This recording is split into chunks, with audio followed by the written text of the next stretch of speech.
পৃথিবীর বুকে দুজন মানুষের জান কবজ করতে গিয়ে আজরাইল আলাইহিস সালামের চোখ অশ্রুসিক্ত হয়েছে। তিনি অনেক কষ্ট পেয়েছেন। বলা হয়ে থাকে, আল্লাহর শ্রেষ্ঠ ফেরেশতাদের মধ্যে হযরত আজরাইল আলাইহিস সালাম হচ্ছেন সবচেয়ে কঠোর এবং ভয়ঙ্কর স্বভাবের। তাকে মৃত্যু সম্পন্নকারী ফেরেশতাদের সর্দার করা হয়েছে।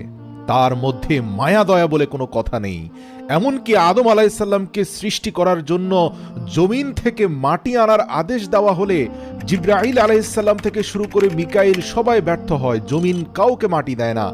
কিন্তু আজরাইল গিয়ে জমিন থেকে খাপটে মাটি তুলে নিয়ে আসে। কেননা আজরাইলের স্বভাবটাই হলো আল্লাহর আদেশ পালনের ক্ষেত্রে সে কারো পরোয়া করে না। দয়া মায়াহীন একজন ফেরেশতা যে মৃত্যুর সময় মানুষের সামনে উপস্থিত হয়। অথচ একবার আল্লাহ রাব্বুল আলামিন আজরাইলকে জিজ্ঞেস করলেন, হে আজরাইল, বলতো এই মানুষদের রূহ কবজ করার সময় পুরো বিশ্বে কোটি কোটি মানুষের জান কবজ করতে গিয়ে কখনো কি তোমার